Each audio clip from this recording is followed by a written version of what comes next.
some of us think that genetic modification actually started in 2024, 2025. It's not true. Genetic modification has been there since the days of our forefathers. So your forefathers been doing genetic modification. Yes, I said it. This is someone that a lot of people hold in high esteem. Is a doctor, for crying out loud. If a doctor can be saying this, we are screwed. We are so screwed, guys. Just the fact that these people are willing, so eager, they're so eager to give it to Africans. It's enough for me to know that it's something that we as Africans, we should reject. Because when in the history of histories have these people ever given us anything that is good? If GMO was good, they would not want Africa to have it.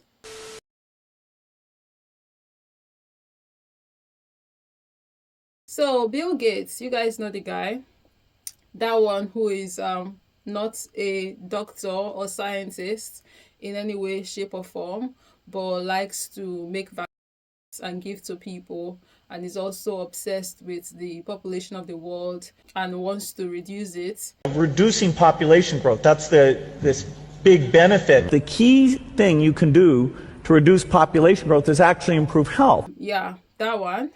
The world today has 6.8 billion people. That's headed up to about 9 billion. Now, if we do a really great job on new vaccines, healthcare, reproductive health services, we could lower that by perhaps 10 or 15%. Well, common sense would tell you if you have a man standing in front of you saying he's going to reduce the world's population by 10 or 15% using vaccines, what does that mean to you? It means somebody's going to die because you put a vaccine in them. It doesn't mean you're going to save people. That's pretty much common sense in my brain. He's also into GMO, shocker, and he has been making rounds on the continent trying to make Africans buy into GMO. Recently, there's been this picture floating around the internet. He had a sit down with this popular influencer, content creator, Nigerian doctor. Odogo Bill Gates, shey it possible to save 2 million women by 2030? Yes, so it is possible. I love it. As you have heard, it is important that we all play our part to ensure that 2 million women and babies are saved from maternal and child death by 2030. And it's possible. How? Take these very low-cost tools and do our best to get them out there into the world, even in those fragile times during pregnancy and more kids survive. It is good enough and it can reach with women in remote areas. Just seriously, hell to the no. I don't care what any other person says. I personally cannot for the life of me trust that pregnant women and their kids would be 100% safe in the hands of this man. A man whose goal in life, whose mission in life, it seems, is to reduce our population. And he's even told us that he thinks the best way to go about doing this is through health. So no, I'm not going to be sorry that I don't trust anything that comes from this man. Initially, when I saw these photos of him shining teeth with Bill Gates, and these photos were especially making rounds in TikTok comment sections, I had thought that this sit down happened recently, like this year, kind of recently, because I wasn't aware of the fact that he had had this sit down with Bill Gates, and apparently not many Nigerians are aware of this either, as this video didn't make that much waves, it seems. But this is a sit down that actually happened in 2023, going by the date he posted this video on his TikTok. And pictures of this sit down started making rounds now because of the video this doctor made on GMOs very recently. His name is Aproko Doctor. That's how he refers to himself on his social media platforms, and that's how he's known across Nigeria. I would say before now, very much loved and appreciated by the Nigerian people. He gives medical advice. He has been for years now advising Nigerian people what is safe to eat and the things we should avoid, how we should navigate what, healthy choices we should make, so we can have, more happier, healthy, fulfilling lives. So, Nigerians love the guy and he has a good following. But recently he, started talking about GMO in a way that not many Nigerians are pleased with. Your father, yeah. Your father, your father, your father. A lot of Nigerians believe he's betrayed us. Some people even called him Judas Iscariot. Netizens of Olusegun Obasanjo's internet, they are telling us this is how they got our ancestors. You see that colonial our generation that till today we are suffering the consequence?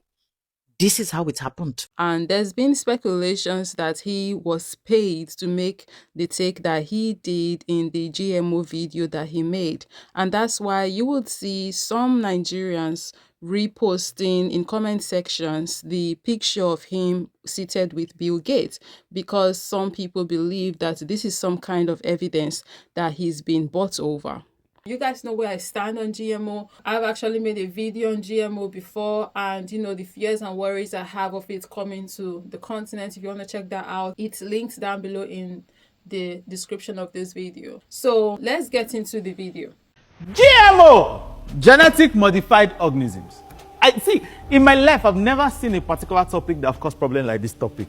One people on one side, another people on one side, they just having arguments. As a matter of fact, there's nothing you will say about GMO that's going to please anybody, whether for or against. But my job today is to give you the facts on GMO unaltered. Let's go. So he said the opinions in this video are my opinions alone, and this video was not sponsored by any organization or person. I think he knows that maybe we'll have the assumptions that we have, because like, you know, very interesting how coincidentally after you had a sit down with Bill Gates. But now, when we say genetic modification, some of us think that genetic modification actually started in 2024, 2025. It's not true. Genetic modification has been there since the days of our forefathers. So your forefathers been doing genetic modification. Yes, I said it. It's just that they did not have lab. It was not accurate. There was no magnifying glass for them to test this thing. For example, if your forefather was a farmer and he found that this particular plant have big seeds and I want to have big seeds the next season, your father does something, or your forefather does something where, you know, selective breeding, he gets that plant, make sure he plants only it alone so that they can give him more bigger crops next season. Your forefathers have been doing it, and it might shock you, but there are certain plants that if you see it today, that is not what it was in the beginning. For example, corn. Yes, the corn that you see now is not the corn that was in the beginning. The corn that you are seeing now was actually gotten from a wild grass known as teosinte. Yes, so this is corn. This one you're looking at is a modified corn by your forefathers. Another example of traditional genetic modification is anything from the cabbage family. Broccoli, cauliflower, kale, they were all gone by selective breeding. Yes. Another thing that was done by traditional genetic modification are the current apples that you're seeing now. The current apples that you're seeing now, shall just know that your forefathers genetically modified it. The one you're seeing now is not the one that used to be before. Another one is dog. Yes, woof, woof, bingo. Bingo did not occur in the wild before. It was human beings that selectively bred wolves and then they gave birth to bingo, because these things don't occur in the wild. Now, when we say modification, it just means, oh, there are certain genes that I want more than other genes. So I find my way or interfere in the process that occurs naturally so that I can get that gene more. Now, right here, we're going to put a pause, because no. No. We are not fools. We serve gone, doctor, Aproko doctor, we serve gone, we go school. We may not be doctors, but we are not fools. Our forefathers did not do genetic modification. You cannot be comparing, what's this thing called? Oh, hybridization. Oh, Georgia Ray, that's the word I'm looking for. You cannot be comparing and or confusing hybridization with GMO. They are not the same thing. While both involve altering an organism's trait, they utilize different methods. Hybridization is a natural, underline that, natural process of crossbreeding plants within the same species. And crossbreeding involves naturally mating or artificially inseminating two organisms with desirable traits, allowing their genes to combine through natural processes. GMOs, on the other hand, though, are created through laboratory techniques. Underline that word because it tells us all we need to know about it. It's cooked up in the lab, guys. It's cooked up in the labs.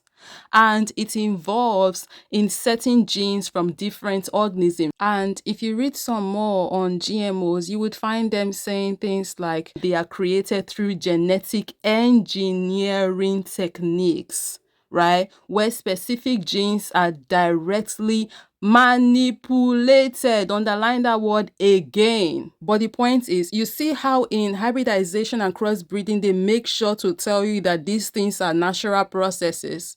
And they did not tell you in GMOs that it's a natural process. Hell, if you even read down a little bit, they said it there explicitly that GMO does not occur naturally through traditional breeding. So they are telling us all that we need to know about this stuff. So don't come on here and talk to us like we are stupid, like we not go to school, and try to gaslight us and try to make us believe that the facts of what things are not the facts of what things are. No, this kind of miseducation should be a crime, especially when it's coming from someone like him that's like a professional, right? This is someone that a lot of people listen to.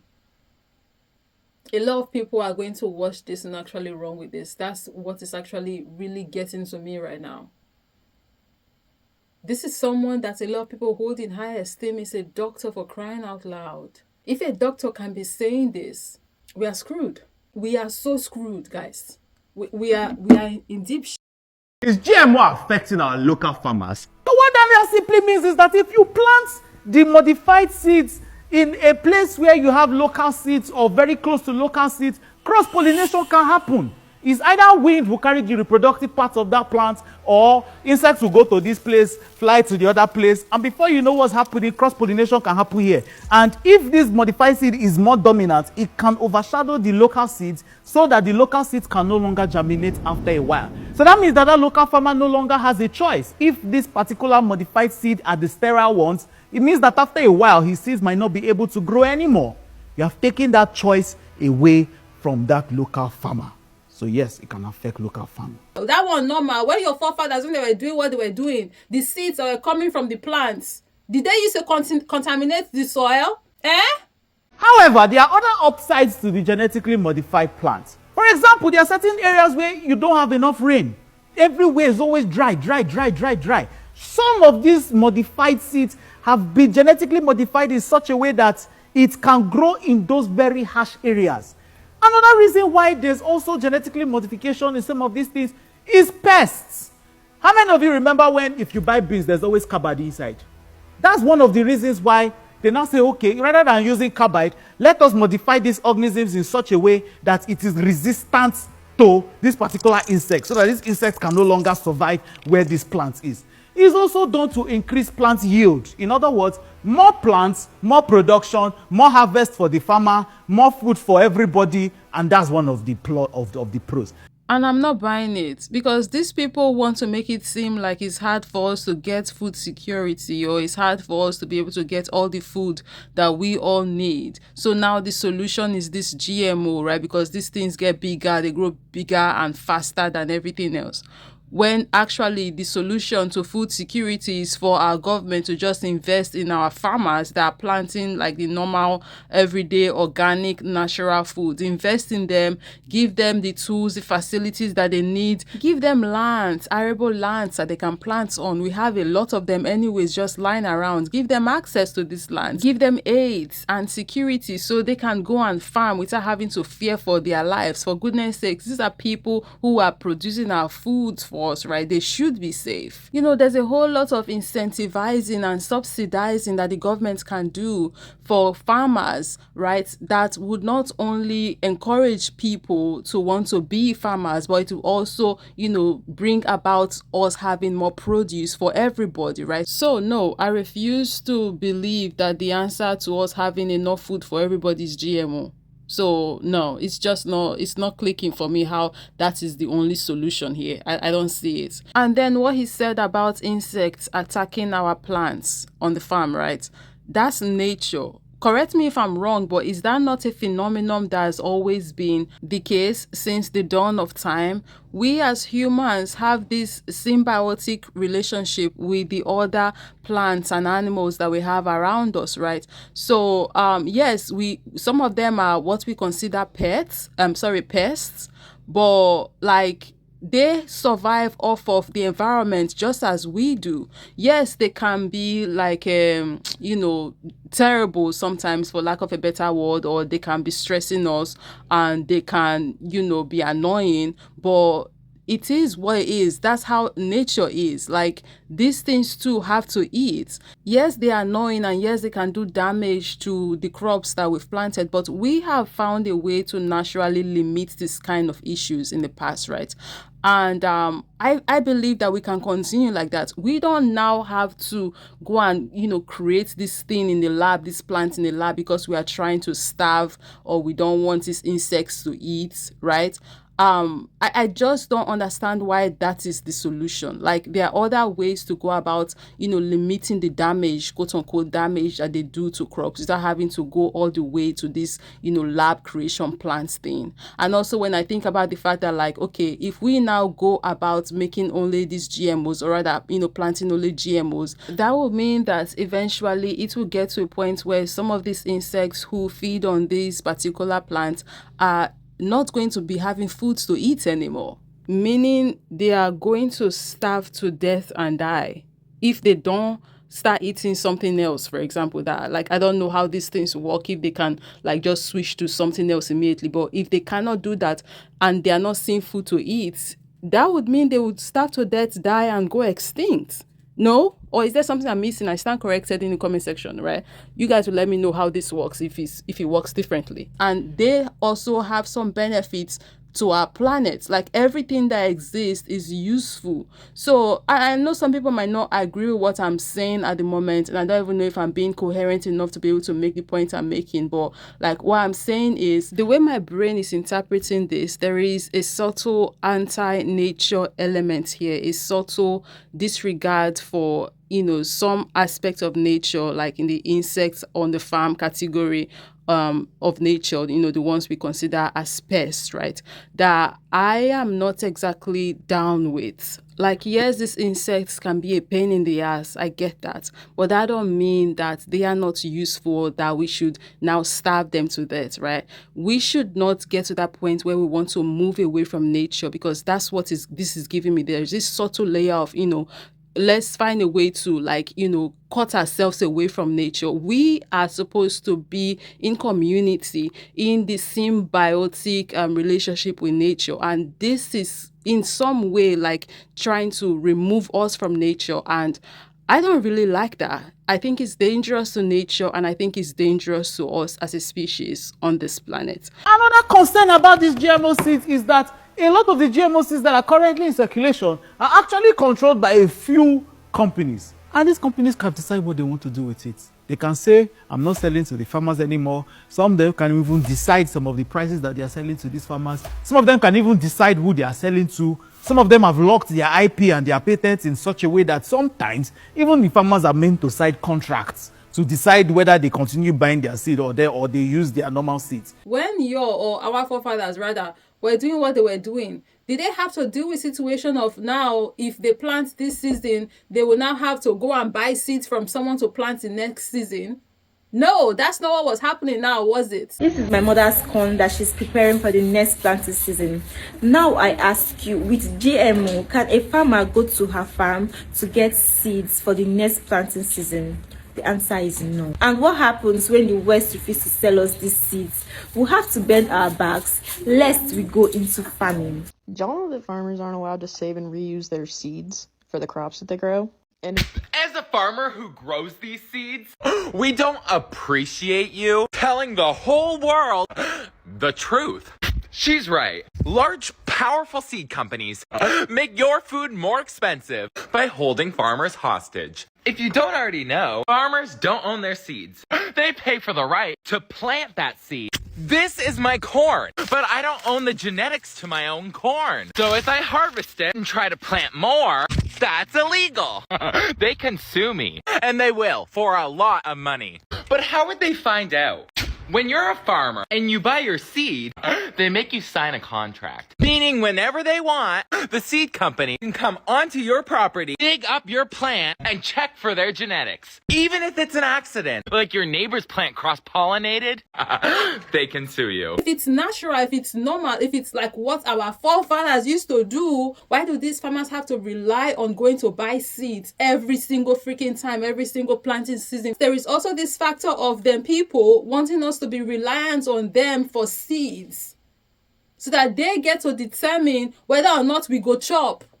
Any small thing like this, they feed off their sanction or tell us they're not going to give us seeds again. Do we have companies in Nigeria that are producing GMO seeds? No. So the reason why this is happening is because these people want us reliant on them for food. They want to be the ones controlling whether we eat or not. And my other thing is like, if the present arrangement is working, we have been eating just fine for years. We have been planting and eating just fine for years. But now all of a sudden now we need GMOs. We now have these people even using style to tell us that, oh, it's not that bad, that our forefathers used to do it. Okay, if it's what our forefathers used to do, why do we have people from outside coming to tell us that, you know, we should do this? Even if I don't know about the dangers of GMO and how unnatural it is, just the fact that these people are willing, they're so eager to give it to Africans, they so eagerly want us to have GMOs and be consuming GMOs, it's enough for me to know that it's something that we as Africans we should reject. Because when have these people ever given us anything good? When in the history of histories have these people ever given us anything that is good? If GMO was good, they would not want Africa to have it. They would not want us consuming GMO. That's how we should know that it's not something that we should want. This GMO thing that we're talking about now has actually been around since the 1990s. Kengbe. So now GMOs have been here since the 1990s. I thought he said it's what our forefathers used to do. Which one is it? Which one is it? Is it what our forefathers used to do, or has it been here from the 1990s? Because our forefathers go beyond the 1990s. So which one is it? See, I'm having like serious, I'm so pissed. My head is, And scientists have been tracking it on and off the farm. So this is not the first time GMO is out. So those of you that are shouting, oh, this is something that is just recent because it's the year 2000, it's not true. Since 1990s, the one in the lab have been sold to consumers. Just because it has been in existence since 1990 and it has been sold to consumers, don't mean it's okay. Don't mean it's good. And even the people that have been the consumers of these things since the 1990s, like you say, they have been having a problem with it. They've been consuming these things not because they have a choice, but because that's what their government was giving them. Some people are going around saying that GMO seeds, there's plenty chemical inside. Let's say the truth and shame the devil. When you want to make GMO, you carry the DNA. DNA is the, like I say, it's like code, small code that determines, for example, the color of your eye, the shape of your fingers. They carry that particular tiny code. The small, they go inside, find it. And then they kind a cell of a particular plant and then put the DNA inside that cell. Then they will not grow that particular cell that they just put inside the tissue culture, and then this tissue starts to grow. By the time it has now grown, the seed from this one that has now grown is now the genetically modified seed. So as you can see, you have DNA, you have cell, you have plant, you have seeds. Harmful chemical is inside. I don't know where people are getting this thing from. I also think that another people that have caused damage to this particular conversation are the people that are not experts on this issue. So everybody is just opening their mouth to be trying about it. Even me, I'm not an agricultural expert, but I'm trying my best to explain it to the barest minimum so that all of us can be informed. When you're making a decision, you know the decision that you're making, and you're not just flying around with broadcasts that another person just forwarded to you. He's talking about expert, but there are experts talking about how bad GMOs are. Absolutely no GMOs. GMOs are pesticides that have been incorporated into the food to kill animals, preferably insects, but you're an animal in that sense on a physiological basis. So you're taking these toxins that are made to kill animals into your body and they're damaging you. So GMOs are absolute non-starters. Avoid those like the plague also. So what experts is he talking about that he wants us to go listen to instead? GMO are controlling population. I don't see it. And now say GMO is causing cancer. There is no scientific study as of today that has linked GMO to cancer. Like I said, it is fairly recent. There are still studies that are going on. And when these studies come out fully, of course, we will use the scientific study to actually share some of this information to the public so that changes can be made. That's how science is done. Even if there's no research that says it's harmful, have you not heard that some of these GMO seeds are designed in a way that's like, if they plant it and weed grows there, they will just come and spray herbicides, chemicals that kill grasses, and the weeds will die off and the plants will be audacious. So if such a thing happens, should common sense not tell you that plant that resists such a thing is harmful for human consumption? As if we don't have enough problem as it is as Africans. Now we want to add this factor of GMO and all of the risks that comes with it to our already existing plethora of issues and problems that we're already dealing with. Like, it's so... Can we just have a break? Can we just have a moment of rest? I don't know, guys. I just had to click out of that video because it really is pissing me off. It really is. But for the sake of context and people who like to see the rest of it. People started calling it the Terminator seed. About 12,000 years ago, humans realized that we could save the seed from the food that we ate to grow more food. The discovery of agriculture catapulted us forward as a species. Unlike any other animal on the planet, we suddenly could move beyond the constant search for food. We had time to think and love and draw and speak and create and communicate. It was the dawn of consciousness. For 12,000 years, humans planted, tended, and harvested crops. We ate some, we shared some, and we saved the seed to plant the next time. Food was plentiful and cheap. And then in the 1990s, Americans said, "This is all wrong." American salesmen traveled all over the global south. They talked down native species and said, no, those are all prone to diseases. Oh, they don't have enough nutrients. We're bringing you a gift. Miracle seeds. Guaranteed results. And the Americans sold the seeds at a very high price, on credit, of course. As they had for thousands of years, small farmers all over the global south planted the seeds, and they grew the plants, they harvested the food, they sold some, they shared some, they ate some, and they saved some of the seeds to plant the next year. But the next year, the fields were empty. Not a single seedling came up. The farmers started panicking, and they ran to the Americans and they begged for answers. And the Americans snarled at them, "Saving seeds is theft. We own the seeds now.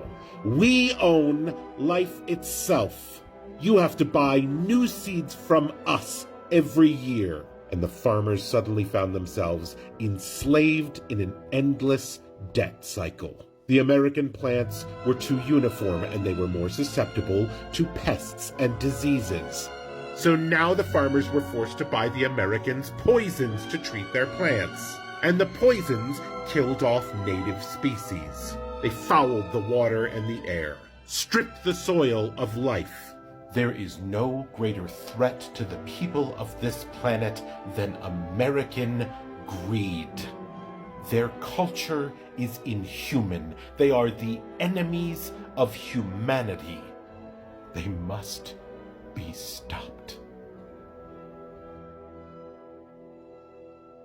One thing he was right about is the fact that it's very sensitive and a lot of people get very emotional about it. Me being one of those people. Because when you put into consideration how there's been these attacks on farmers lately in Nigeria, they're getting unalived. I cannot help but think Is this because of the GMOs that they are pushing to the country? Because the farmers, maybe they are not accepting the GMOs. They don't have any reason to accept the GMOs because we are all okay with the normal organic plants that we know of, right? So could this be that they are getting attacked, they're getting unalived because of this? Because they're trying to wipe them out of the industry or the market, so they can now bring in the people who will be willing to plant their GMOs. So we'll not have a choice but to buy these GMOs. I really do think these things are connected, because we know how these people operate. We know how whenever they want to push a certain agenda, they or do certain things on the continent, whenever they want their way in certain ways,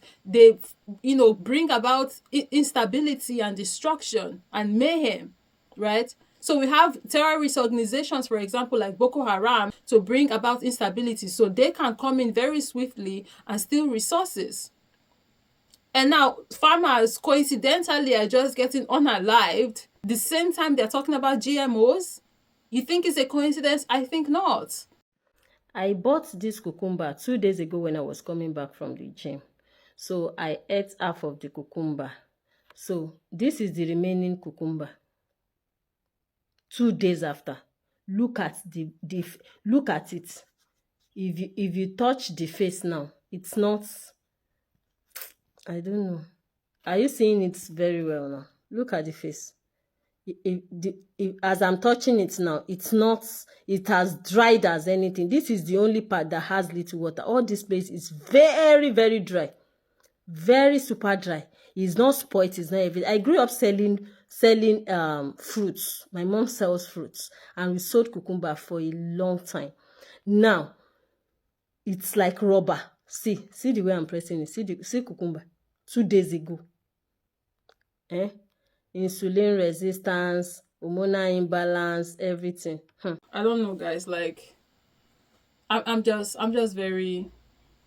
so over all of this, honestly. Dr. Aproko, you have to come and tell us how much Ogal Bill Fins paid you for this video.